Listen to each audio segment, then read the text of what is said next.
Intinya buat para konten kreator pemula khususnya ada di Cibatu ini, tetap semangat, jangan mudah menyerah. Terima kasih.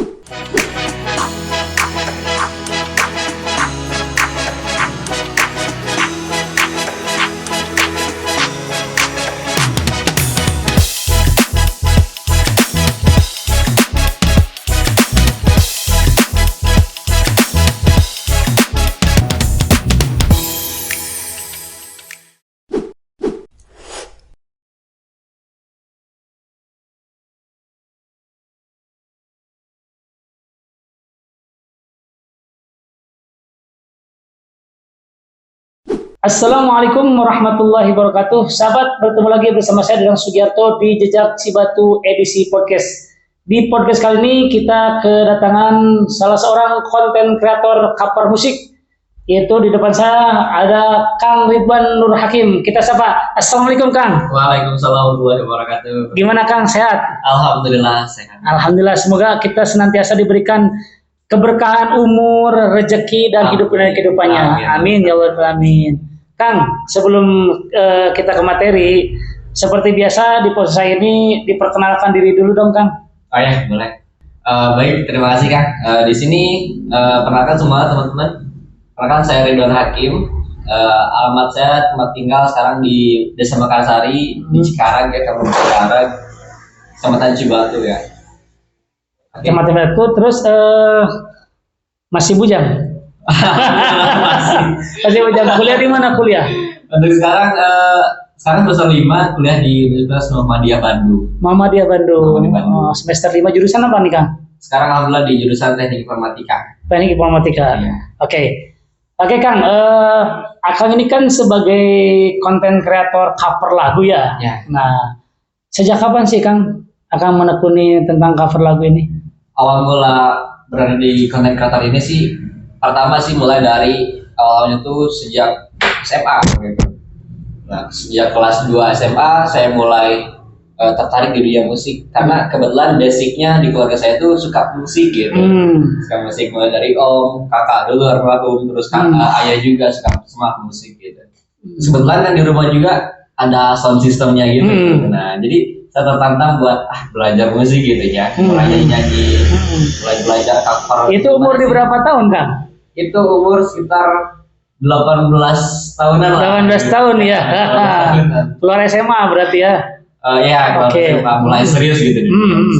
Ya. Tapi sebelumnya ketika SMP, SMA pernah mengikuti paduan suara ataupun pertandingan musik atau lagu? Untuk perlombaan tersendiri sih dimulai sejak awal mula tuh kelas 4 SD.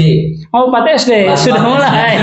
Iya, waktu itu diminta sama guru gitu kan. Karena waktu kecil kan udah suka nyanyi gitu, asal-asal. Diminta sama guru gitu buat ikutan lomba nyanyi mewakili sekolah gitu SD. Di situ mulai memberanikan diri. Memberanikan diri ya. Ya walaupun masih belum ada juara atau apa gitu ya. Karena masih tahap-tahap lah gitu dari awal SD terus masuk ke jenjang SMP gitu, mulai ikut lagi lomba-lomba walaupun masih di lingkup sekolah gitu. Sekolah juga. Di SMP, di SMA pernah ikut juga pertandingan? Baru mulai masuk ke SMA itu mulai pertandingan ke tingkat kabupaten waktu itu. Oh itu dalam rangka apa tuh? Itu dalam rangka IPO atau apa sih? Bisa dibilang anniversary-nya pelajar Garut gitu. Oh, di sana akan tampil. Iya, di sana tampil sebagai peserta. Oh, sebagai peserta itu. Gimana nih waktu pas Akang pertama kali menjadi peserta audisi kan? Audisi ya. Nah, gimana tuh perasaan Akangnya tuh? Wah, itu rasanya campur aduk banget ya, karena di satu sisi ada bintang tamu juga yang saya idolakan waktu itu. Dari mana bintang tamunya? Bintang tamunya juga konten kreator juga. Dari Hidayatullah dari Bandung. Nah, kebetulan jadi secara tertarik gitu kan buat ikutan. Oh, ada bintang tamunya ini nih gitu kan. Jadi tertarik, ayolah gitu. Kebetulan waktu itu punya grup musik juga. Punya grup musik juga? Awalnya. Gitu. Awalnya. Apa tuh kalau bisa boleh tahu sebutkan? Waktu SMA tuh kita tuh mulai ngerilis mulai dari lagu-lagu nasyid gitu. Oh, lagu nasyid ya? Ya, awalnya lagu biasa. Nasyid, gitu. Dari lagu nasyid kita bikin grup nasyid waktu itu. Alhamdulillah dulu sempat rame gitu di Cibatu, walaupun nggak lama gitu. Iya. punya grup nasyid namanya itu Sahdan Voice gitu. Syahdan Voice. Sahdan Voice. Berarti sampai saat ini masih atau Untuk saat ini sih karena Sahdan Voice-nya itu apa Sahdan Voice-nya masih aktif atau tidak? oh iya untuk Sahdan Voice itu karena semenjak kita tuh aktifnya itu ketika waktu di sekolah gitu. Ya, karena Menciptakan waktu di sekolah waktu itu berarti. waktu di sekolah. Nah, ketika keluar sekolah gitu kan, karena kan kita waktu itu fokus sama dirinya masing-masing, ada yang masuk kuliah gitu kan, sibuk di Bandung lain sebagainya gitu. Jadi terbagi-bagi waktunya, jarang ketemu, jarang latihan dan sebagainya gitu. Jadi terkenal di situ. Dan alhamdulillah sih sampai sekarang komunikasi masih itu berlanjut. Masih terus belajar. Iya. Terus kalau dari setelah itu Akang mulai olah suara juga itu terus dilakukan sama Akang. Untuk olah vokal sendiri sih mulai dari apa ya? Otodidak lah gitu. Otodidak Di ya. rumah sendiri, tanpa ada seorang guru. Nah, waktu ketika setelah selesai sekolah, terus mengenal dunia kampus, terus setelah dari dunia kampus, ternyata di Cibatu tuh banyak juga talent gitu kan. Iya. Saya kira gitu, Cibatu masih gini-gini aja gitu kan. Tapi dilihat, wow banyak banget gitu. Banyak banget ya. Studio musiknya juga ada ini. Waktu itu studio musik yang paling Akang tahu yang di mana? Nah, waktu zaman SMA waktu itu, karena saya belum punya studio musik sendiri gitu, jadi saya mencoba kita rekaman yuk, kata saya gitu kan, kita buat rekaman sama studio di tempat gitu, bayar sekian gitu, buat bikin musik sendiri, karena waktu itu alhamdulillah udah rilis 2 lagu waktu itu. Waktu itu sudah rilis 2 lagu. Berarti Akang waktu pas menciptakan sebagai konten kreator, apakah pada saat itu hanya iseng doang? Awalnya sih cuma iseng gitu. Iseng doang ya? Iya, cuma iseng gitu. Tapi banyak yang nanggapi gitu. Udah bikin grup, udah bikin singer ending gitu kan gitu. Dan alhamdulillah itu berjalan gitu. Walaupun cuma dalam lingkup segitu doang gitu. Oh gitu. Ya. Terus kalau selama ini yang Akang kan konten kreatornya di cover lagu ya, di cover musik ya. Ya. Nah, sudah berapa album yang Akang keluarkan? Terus apakah banyak kendala atau tidak nih? Kalau untuk album sih masih kejalannya kayaknya. Kalau untuk album, tapi kalau untuk perjalanan album sih sempat dibikin gitu ya, membuat album judulnya ini gitu. Dulu waktu itu udah punya 2 lagu, albumnya itu kita tuh rencana mau bikin Cinta Yang Dinanti. Cinta itu karya siapa? Karya Akang atau ada produsernya atau siapa? Ada produsernya sendiri. Oh, ada produser. Ada yang nulis lagu, lah kita bikin gitu, kan lanjutkan gitu dari yang sebelumnya. Aransemennya tapi cover juga atau enggak? Aransemennya itu ada yang dari dulu gitu, aransemen dulu, cuma kita lanjutkan. Karena pemilik lagunya itu sudah nggak mau melanjutin lagi gitu. Berarti itu menciptakan? Dibilang menciptakan sih enggak terlalu ya. Tidak terlalu ya. Kan kita melanjutkan gitu dari yang sebelumnya seperti itu. Tapi selama ini memang ada kendala-kendala nggak buat Akang nih? Untuk kendala sendiri sih di content creator, mungkin kalau barusan kan lebih ke dunia live-nya langsung gitu ya, langsung belum ke dunia content creator. Nah, awal mula mengenal content creator tuh mulai dari setelah lulus SMA waktu itu, ketika sudah mulai kuliah. Terus ada yang mengajak di salah satu studio di Limbangan waktu itu, waktu ketika saya di studio, pihak studio merekomendasikan buat ke saya gitu kan, buat ayo kita bikin studio musik sendiri, kita bikin produksi musik gitu, kita buat cover. Dan akhirnya waktu itu kita sepakat, kita cari orang-orang yang berbakat di sekitar Cibatu gitu. Kita ambil satu-satu dan akhirnya kita bikin waktu itu ini apa grup atau bikin grup gitu, dengan produser yang baru, dengan manajer yang baru, dengan studio yang baru juga. Studio yang baru di Limbangan, di mana itu? Di Limbangan itu dekat Polsek Limbangan waktu itu. Di situ ada musik studio? Ada musik studio. Terus itu berjalan sekitar 2 tahun yang lalu lah, sampai kemarin-kemarin gitu terakhir. Karena waktu perjalanan itu emang panjang banget gitu, buat bisa sampai ke dunia content creator itu gitu. Jadi Akang apakah sekarang menikmati sebagai konten kreator atau saya dengar-dengar Akang sebagai jurnalis? Nah, untuk perjalanan di content creator ke jurnalis ini emang agak gimana ya? Ada prosesnya. Ada prosesnya. Tapi sekarang Akang bikin cover lagi nggak? Nah, setelah akhirnya saya lanjut di content creator di Warna Project sebelumnya gitu kan. Kita bikin grup baru Warna Project dengan produser baru, semua baru gitu. kita berjalan kurang lebih 2 tahun. 2 tahun Kang? 2 tahun sama teman-teman yang baru itu, dengan grup baru itu, kita berkarya di situ gitu kan. Tapi kita terkendala karena ketika 1-2 orangnya itu talent kita banyak yang kuliah di Bandung gitu kan. Jadi jarang waktu ketemu, jarang ada waktu buat ngumpul dan rekaman. Gitu. Jadi keterbatasan antara teman-teman Akang juga ya. Jadi gak ada koneksi sama sekali gitu kan, karena ketika sudah jauh jadi jarang ada project bareng lagi kayak gitu ya. Setelah hal itu terjadi gitu kan, akhirnya kita pun sebagai saya founder gitu kan, yang awalnya merekomendasikan buat grup itu, bikin grup itu, sampai studionya juga udahlah kita udahan aja gitu. Jadi bubar atau bagaimana? Enggak. Dibilang bubar enggak atau mati suri? Bisa dibilang mati suri sih. Itu yang menciptakan nama itu Akang sendiri atau siapa? Karena kan disebut Akang tadi pandernya. Iya, karena nama warna project itu nama grup kita sebenarnya diambil dari nama satu-satu gitu kan. W-nya itu diambil dari nama saya Ridwan gitu. Diambil W-nya. Gitu. W-nya. Ambil siapa gitu. Jadi gabungan antara nama-nama kita gitu. Jadi terciptalah warna project gitu. Warna project. Pada saat itu beranggotakan berapa orang kan? Awalnya tuh beranggotakan 4 orang, bertambah 5, bertambah lagi 6 gitu. Sampai sekarang sih. Sampai sekarang. Kemarin. Tapi itu warna project itu kalau dilihat di itunya masih aktif ya Kang? Untuk terakhir kali sih, terakhir kita upload tuh sekitar 5 bulan yang lalu ya. 5 bulan yang lalu. 5 bulan yang lalu karena terkendala lain sebagainya lah gitu. Nah setelah hal itu bubar gitu kan, warna project bubar karena keadaan juga gitu kan, ya gak bisa memaksakan ya kalau ketika keadaan seperti itu.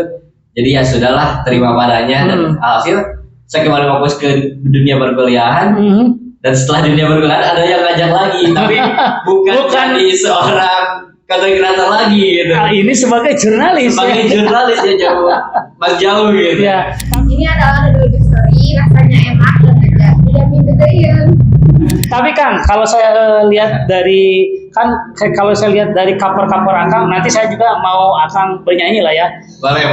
Nanti ini kan dari cover-cover Akang juga ada kemarin yang terakhir itu berapa bulan yang lalu Kang? Sekitar 2-3 bulan yang lalu lah. Mengcover juga ya? Mengcover juga. Enaknya cover bagaimana menurut Akang? Untuk enaknya cover sih untuk saat ini karena kan ada peraturan YouTube yang baru gitu kan, untuk pedoman komunitas lain sebagainya gitu. Nah jadi kita tuh sekarang ada kendala di hak ciptanya seperti itu. Iya. Hak cipta ya. Hak cipta. Karena itu di lagunya kan? Di lagunya sama musiknya itu.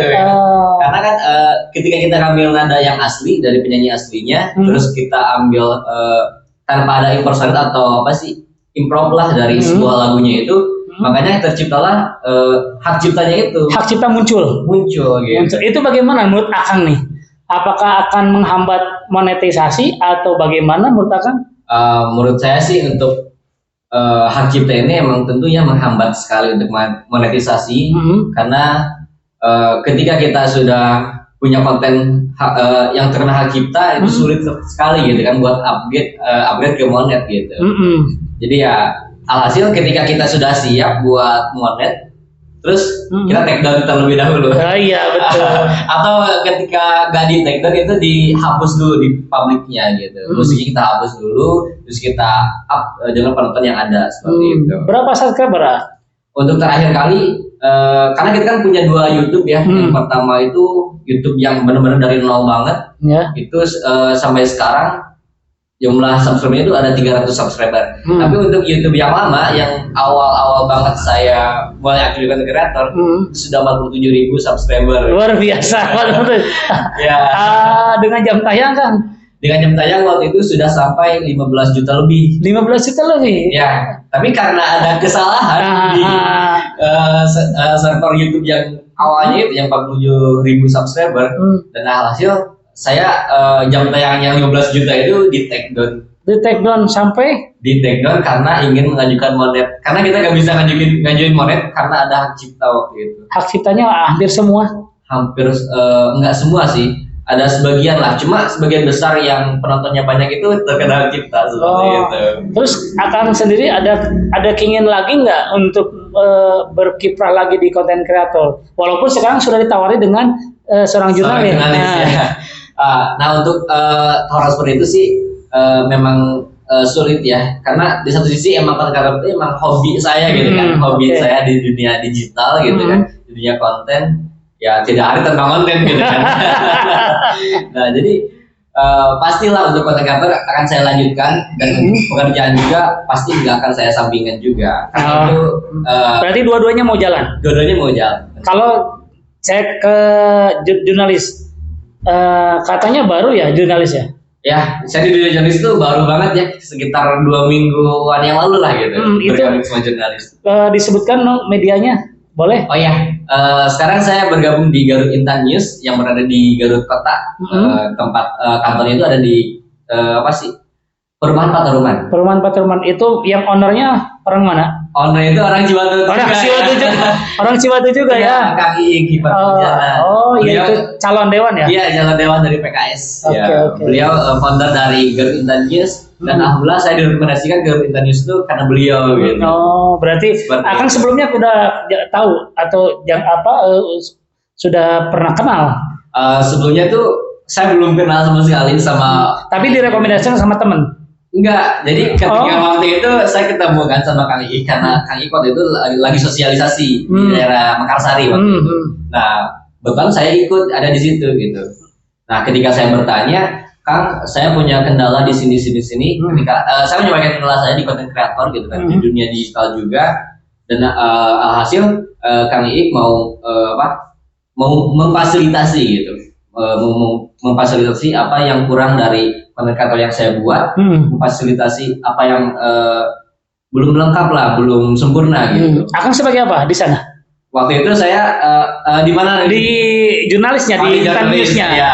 Nah, ketika saya ditawari sama Kang Ik buat jadi jurnalis waktu itu di Garut Intan News.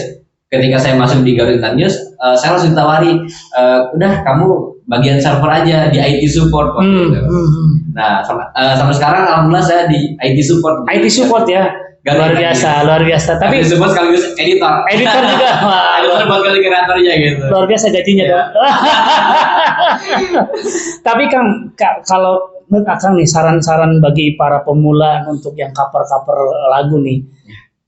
Menurut Akang apa yang paling sedikit susah dan sulit? Selain daripada tadi yang kena hak cipta. Ya. Apa yang dibutuhkan? Sebenarnya sih untuk konten kreator musik sendiri di cover ya udah banyak sebenarnya konten kreator yang cover musik kayak gitu. Sebenarnya kita tuh gak perlu takut ya buat jadi konten kreator, apalagi konten kreator musik.